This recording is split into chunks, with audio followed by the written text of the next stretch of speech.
you're new to growing celery, you may be wondering why the celery you see in the store looks like this, and your celery looks like this. Today I'm going to teach you how, when, and why to blanch celery, so stay tuned. The number one reason to blanch celery is taste. Now, if you let your celery grow wild like this, it will have the maximum amount of nutrition, but it gets bitter. And you will need a lot of honey in your green juice if you just grow it wild like this. So I am going to show you how to blanch it. Now, this particular planter had too many heads in it, and I should have thinned it out and didn't. I have got 1, 2, 3, 4, 5, 6 heads together. So I'm going to clean this up and we're going to blanch it. Now, blanching should be done 3 weeks before harvest. So these little stems are nowhere near the size that you would see in the supermarket. But by blanching it, they also get fatter. The very first thing you want to do is take off all of the yellowing leaves. Clean up all around your heads. And of course, all of these can go in your compost. Or you can just throw them right on your garden.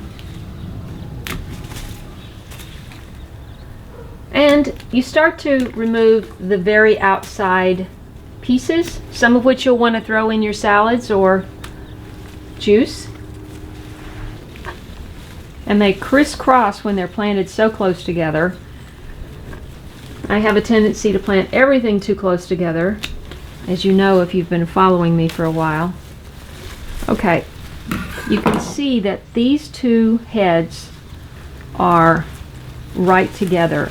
Now, if this was in a huge pot, I would blanch them separately and save it, but they're not, and I am going to sacrifice this head to juice so that this head can get fatter, and it will grow back.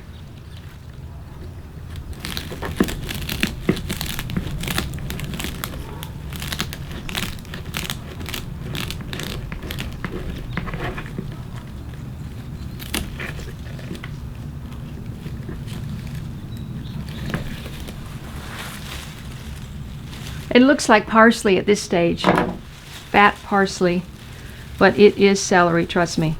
I think I'm going to take out this one because there's a double here because it's so close to this one. But now I've discovered that there's a double here. So all of these will go in my juice.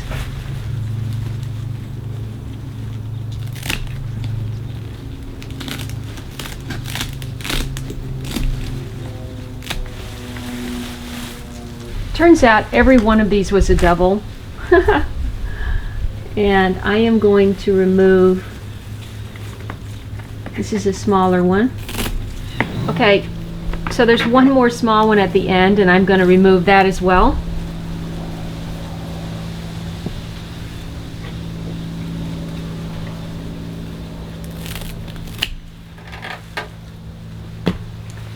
So all of these cut pieces will be fantastic in salads or soups. I just wanted to give you one tip about storing your celery. Store it in aluminum foil. I use recycled aluminum foil, and it will last a lot longer than plastic. So all of this will go in my juice, and now we are going to blanch these 1, 2, 3, 4 heads.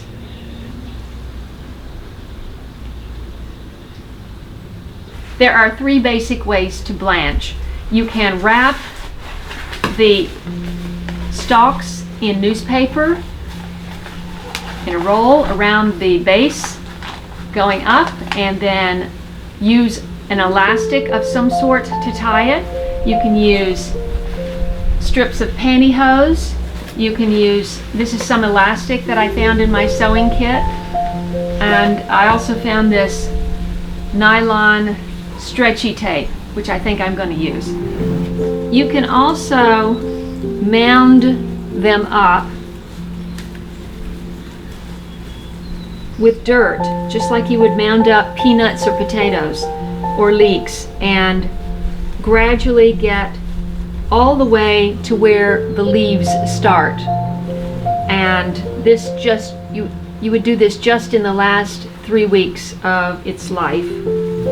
Or you can use a milk carton just to cover the base and slide it over. But I think it would be a lot easier to slide it over if you did it earlier. I haven't tried that method. We're doing the newspaper. Okay, you want the newspaper to be fairly stiff so that it will support your stalks as they get fatter.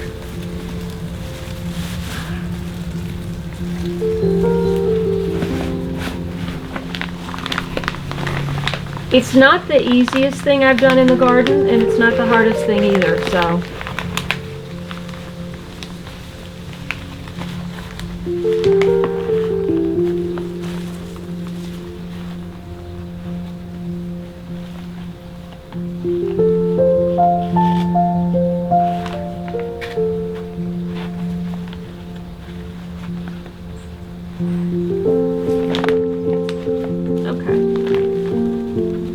Bad. Oh.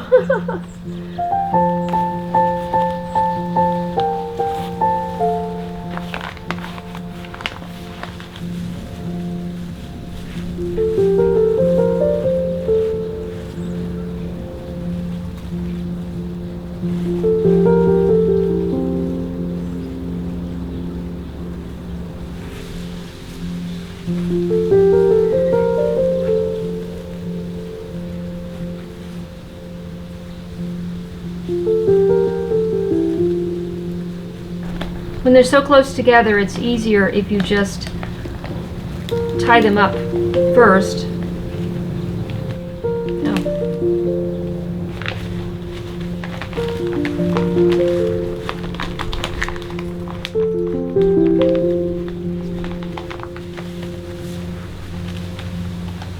I remember when I lived in New York and I would buy flowers from the flower seller, and she always wrapped flowers in newspaper. It's a lot harder than it looked. There.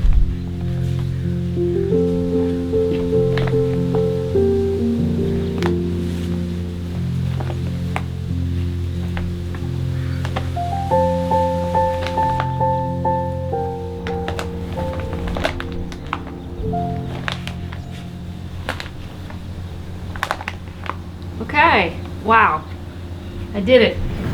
And if you'd like to see how I make my green juice, just click on that link right up there, My Green Juice, and go to my website and you'll see what I put in it.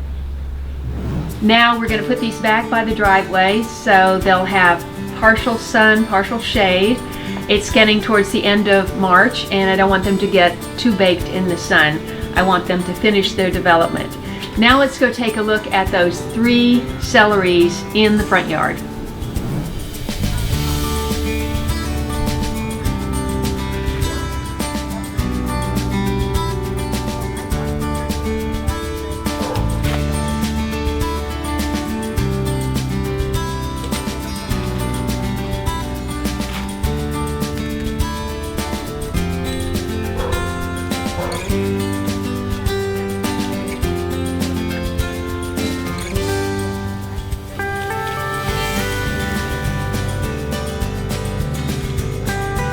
Nice.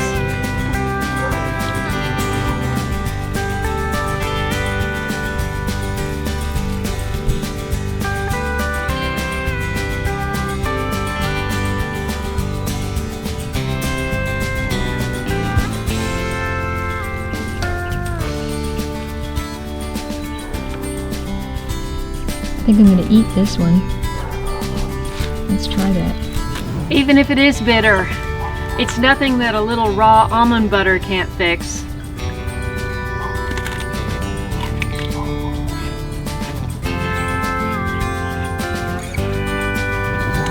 Thanks so much for watching this video. Please remember to like the videos, share them with your friends, and join me on Instagram, Facebook, and Twitter at Late Bloomer Show.